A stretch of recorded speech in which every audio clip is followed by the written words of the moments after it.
When my boss fired me in front of the whole room, I didn't argue. I didn't defend my numbers or the pipeline I'd built, or the weekends I'd spent untangling other people's promises. I closed my notebook, slid my pen into the coil, and waited for the noise in my ears to settle. It felt like being underwater, every voice distant, every face too bright. He said, "We don't need you here," like he was reading a line he'd practiced in the mirror. People stared at their laptops the way you stare at a fire alarm, pretending it isn't there. I nodded once. I think someone coughed. The clock behind him ticked like it was enjoying itself. The meeting had started like they always did. Stale pastries, the humming projector, those stackable chairs that tilt you a few degrees toward surrender. Sales had underperformed in Q1, which meant everyone would be punished in Q2. New pricing, new targets, new pep talk. We were 12 in that glass box. Client success, sales, ops, and me. Marketing lead in a company where marketing meant the thing we forget to budget for, but blame when the quarter goes sideways. I had slept 3 hours. I still wore the shirt from yesterday because I'd been at a site visit until midnight and stopped home just long enough to splash water on my face and promise myself I'd quit drinking office coffee. Across the table, Landon from Ops was flipping through slides like he was trying to tire them out. He'd been hired a month ago and already spoke in company slogans. We need to think bigger, move faster, own the conversation. He said it with that tech bro chirp that makes you want to mute the world.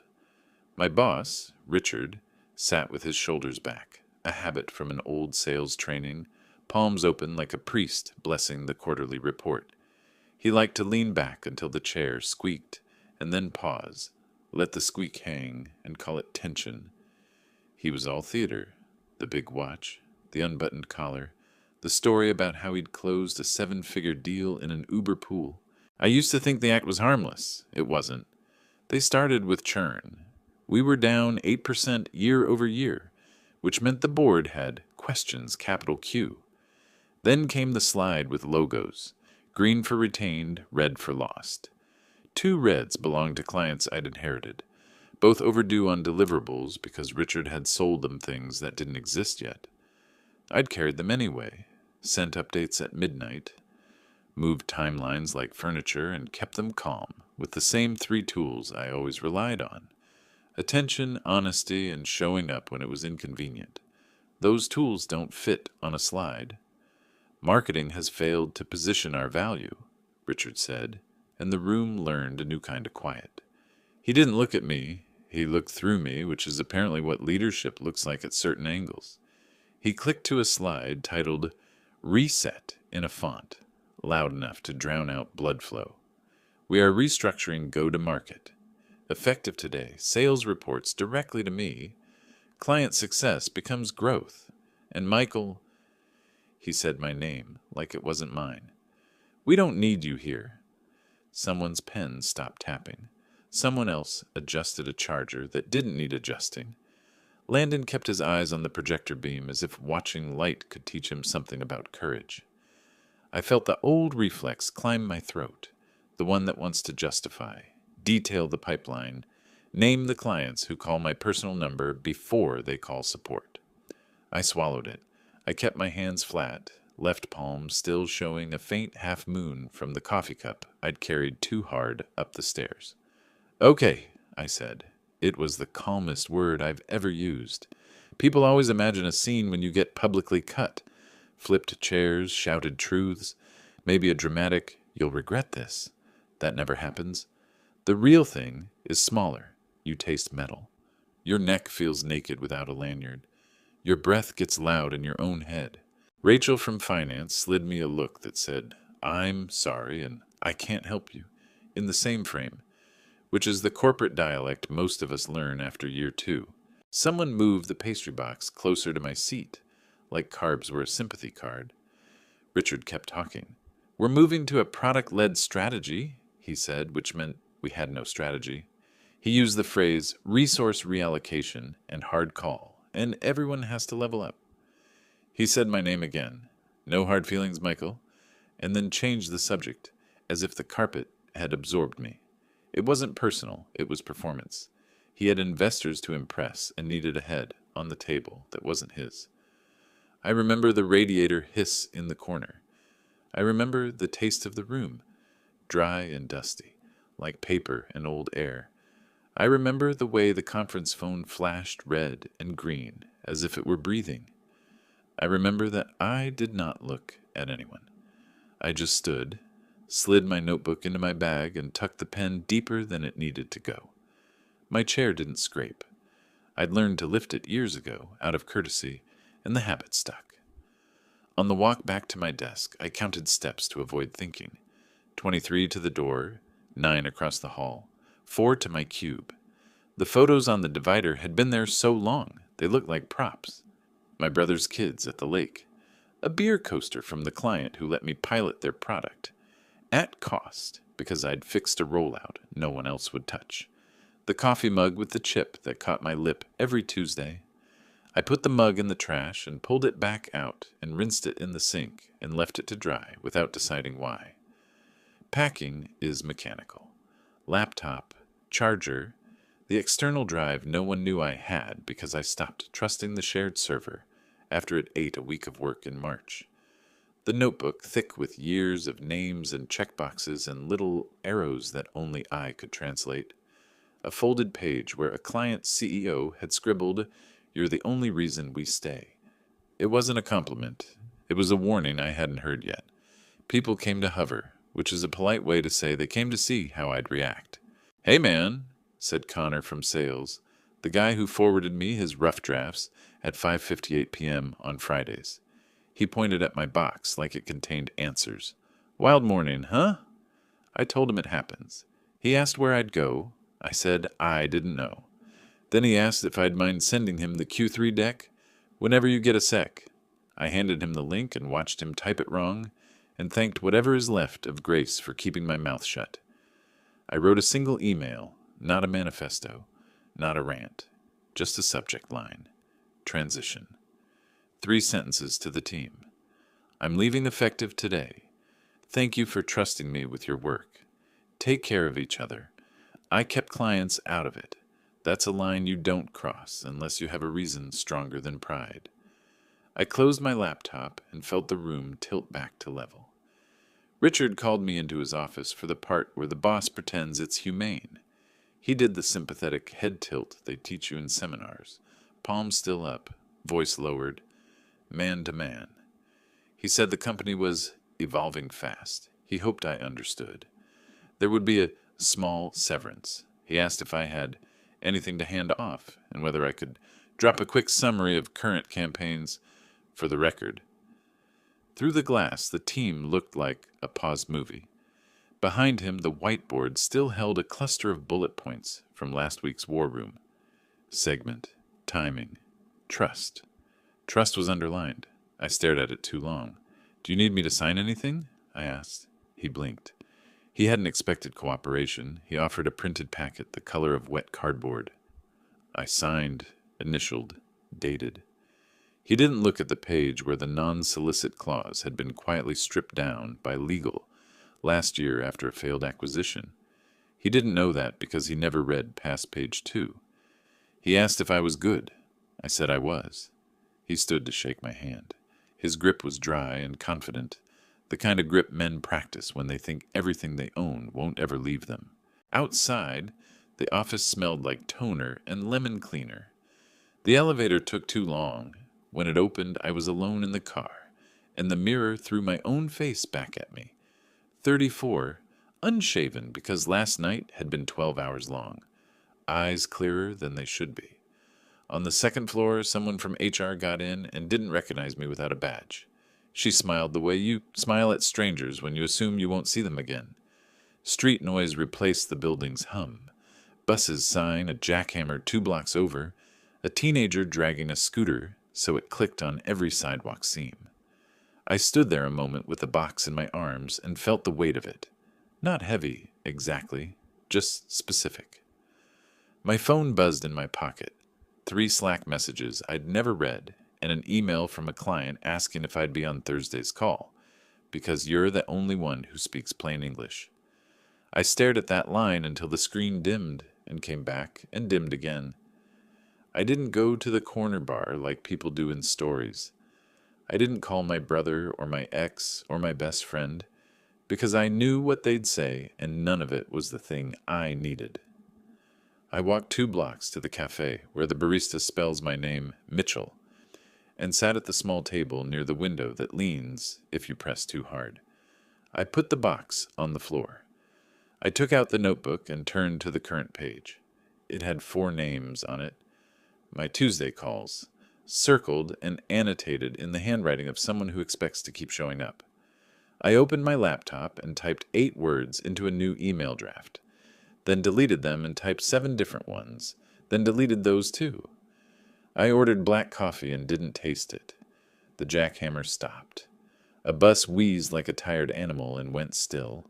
My hands stopped shaking. I wrote the subject line last. The cafe door opened, closed, opened again. Outside, the office towers mirrored skin through blue sky at the street like it owned the weather. I finished my coffee, put the notebook back in my bag, and stood. It wasn't glamorous. It wasn't brave. It was just the next thing. I left without a word, but not without a plan. That night, I didn't sleep. Not because I was angry. Anger burns hot and quick, and I'd run out of that kind of fuel years ago. It was something colder. The kind of quiet that comes when you realize people only valued the work because they could sign their names under it. I lay in bed, staring at the ceiling fan's slow spin, and replayed the meeting over and over. The way the projector light hit Richard's face, the way no one met my eyes. 6 years of my life, and it ended with 1 sentence and a shrug. I got up before sunrise and made coffee strong enough to hurt. I didn't even check my phone, and it was still full of unread messages from people pretending to care.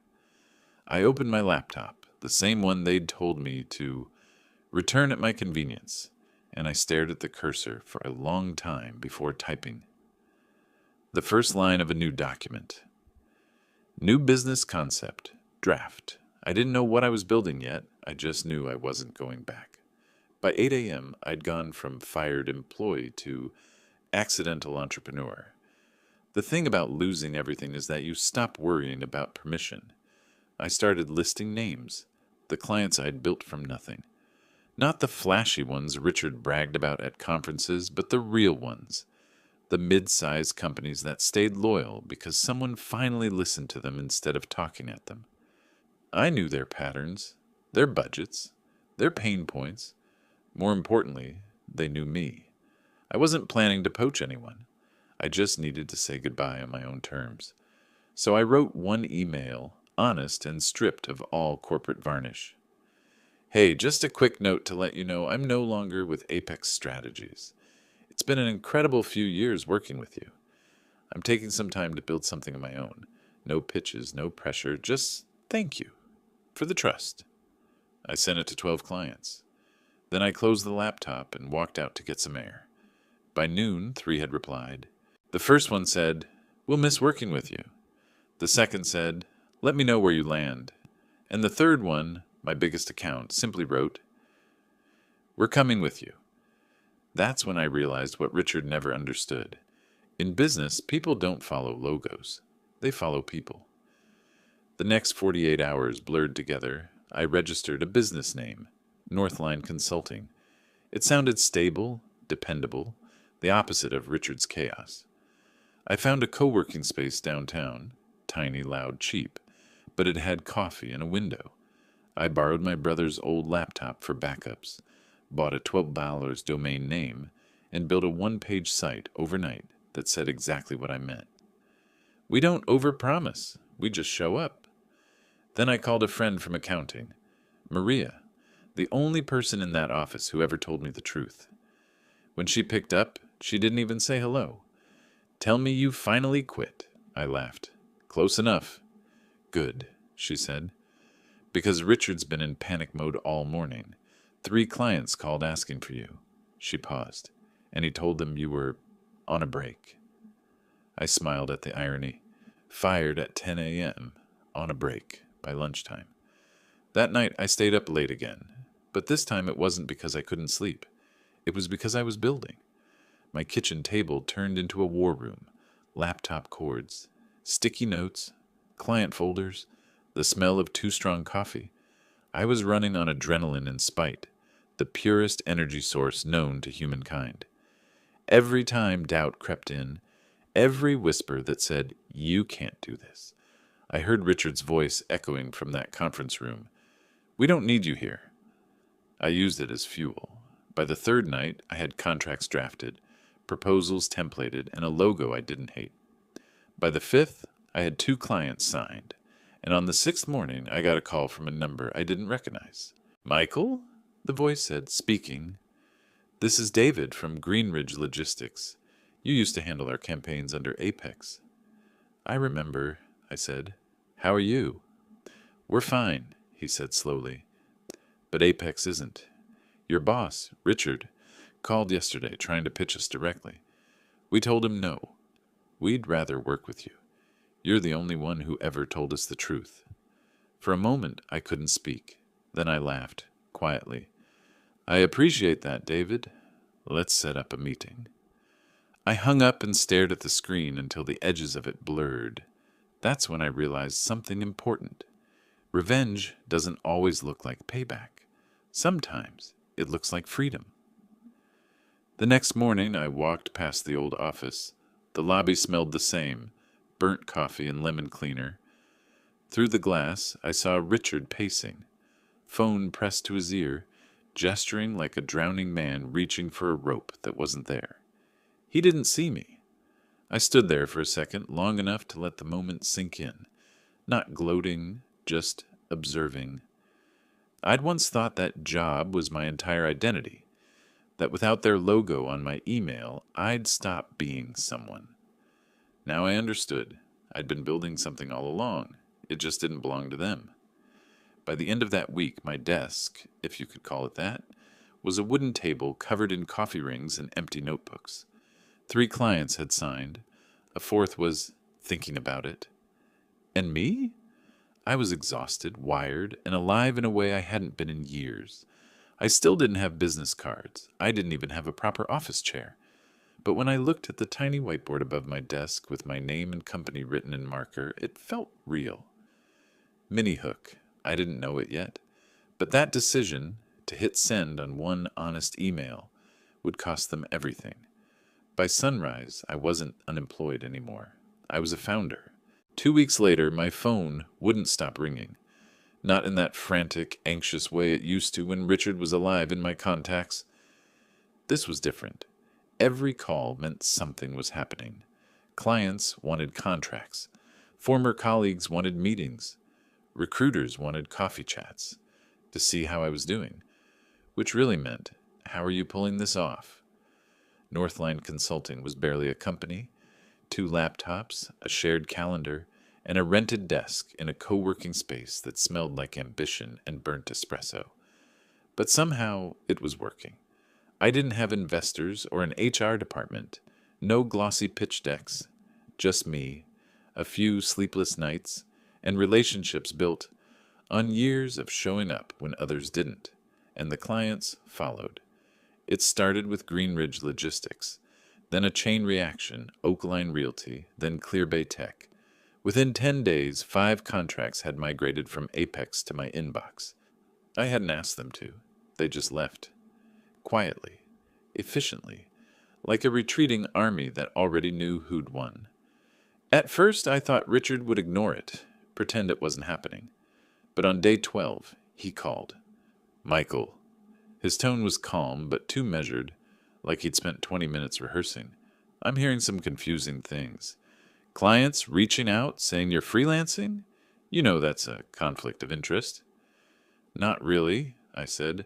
"You fired me, remember?" Silence. "You can't just take our clients." "They're not your clients," I said quietly. "They're people. They choose who they work with." He exhaled, one of those deep performative sighs meant to imply disappointment. "I gave you a chance to build something here, and you throw it away because you can't handle feedback?" I smiled, even though he couldn't see it. "You didn't give me a chance, Richard. You gave me orders." Then I hung up. That was the first time in years I hung up on anyone without apologizing. By the end of the month, half of Apex's marketing portfolio had evaporated. Richard sent cease and desist letters. My lawyer, a friend of a friend who charged me half rate because she liked the story, sent back polite replies, full of words like unfounded and unenforceable. He called again a week later, this time with less polish. "You think you're clever? You're stealing my business." "I didn't steal anything," I said. "You dropped it. I just picked it up." Mini hook. They thought I was gone. I wasn't. The next few weeks were chaos. Beautiful, relentless chaos. Emails, calls, deadlines, invoices. I was drowning in my own momentum. But it was the good kind of drowning, the kind that comes with purpose. I stopped counting hours. My tiny desk became command central. Half work, half war room. Sticky notes covered the wall. Client deadlines, growth plans, tax reminders scrawled between strategy ideas. I ate takeout every night, my meals balanced on a stack of unopened envelopes from my old job. Somewhere between the third and fourth coffee, I realized I hadn't thought about revenge in days. I was too busy winning. Then came the big one, Northgate Electronics. $1 million account. The same one Richard had lost a year ago because he treated them like numbers instead of people. I'd kept in touch with their head of marketing, Jenna. Just small talk over LinkedIn, the occasional, "How's the new launch going?" Now she was calling me. "We're looking for a new agency," she said, "and we want you." "I don't have a big team yet," I warned. "It's mostly just me." She laughed softly. "Good. The last agency had 30 people and couldn't get one thing right. You did more in a week than they did in a quarter." I paused, felt the old self-doubt twitch. Then I said, "Send me the brief." That night, I sent the proposal. 3 pages. Clear, simple, no buzzwords. 2 days later, she replied with one sentence. "Let's make it official." That deal changed everything. The next Monday morning, while I was setting up my laptop in the co-working space, the receptionist came by. "There's a guy downstairs asking for you. Says he's your former employer." I froze. "Tell him I'm in a meeting," I said. She hesitated. "He said he'll wait." I sighed, grabbed my coffee, and went down. Richard was in the lobby, wearing that same expensive confidence he used to weaponize. His tie was loose, his hair a little too perfect. But his eyes, they were desperate. "Michael," he said, like we were old friends meeting by accident. "We need to talk." I nodded toward the couch. "You have 2 minutes." He blinked, surprised by the lack of pleasantries. He started talking fast, about how Apex was struggling, about loyalty, about building bridges. He threw words like partnership and mutual opportunity into the air, hoping they'd land somewhere useful. I let him speak until he ran out of oxygen. Then I said quietly, "You told me you didn't need me. I believed you." His mouth opened, then closed. "I made a mistake," he muttered. "No," I said. "You told the truth. You just didn't know what it would cost you." He looked at me like he was seeing me for the first time. Not as an employee, not as competition, but as a consequence. Then my phone buzzed. I glanced at the screen. Incoming call. Northgate Electronics. I stood. "Sorry, Richard," I said. "I'm in a meeting with your biggest client." I walked away before he could answer. That night, I stayed late in the office. The lights low. The city outside humming like a quiet applause. My inbox was full. My to-do list was insane. I hadn't eaten since noon, and yet I felt peace. For the first time in years, I wasn't chasing validation. I wasn't trying to prove my worth in someone else's meeting. Mini catharsis. I'd spent years building someone else's empire. Now I was building my own. The glow from my screen hit the window and threw my reflection back at me. Tired, scruffy, but alive. For the first time in years, I didn't feel small. 6 months later, the office looks nothing like the one I left. It's smaller. 2 rooms, 1 window that sticks when it rains, and a second-hand coffee machine that sounds like it's dying every morning. but it's ours. The air smells like burnt espresso and printer ink. My desk is a rescued IKEA relic with a dent in the corner, and the whiteboard on the wall still has yesterday's meeting notes half erased. Across from me, Maria is laughing about a client's typo in an ad draft. "They wrote public without the L again," she says. I grin, sip my coffee, and watch the morning sunlight crawl across the floor. Northline Consulting has a rhythm now. Real clients, steady projects, fewer all-nighters. We don't have a receptionist or a fridge that works properly, or health insurance yet. But what we do have is momentum and peace. It's strange. The things you stop chasing once you stop proving yourself to people who never plan to understand you. Every now and then, someone from Apex reaches out. A polite LinkedIn message, a just checking in. Sometimes even a job offer wrapped in a compliment. "You've built something impressive, Michael. Maybe we could collaborate." I always reply the same way. "Thank you. We're focused on our own projects right now." It's not arrogance, it's closure. Last week I saw an article on LinkedIn. Apex Strategies loses major accounts amid leadership changes. There was a photo of Richard in a navy suit, standing in front of a corporate backdrop that didn't fit him anymore. The comments were polite, formal condolences. Tough year for everyone. Market's changing fast. But I knew what really happened. It wasn't the market. It was the mirror. He'd built a company on image and noise. I'd built mine on trust and silence. And in the end, silence wins, because clients remember who actually picked up the phone when things went wrong.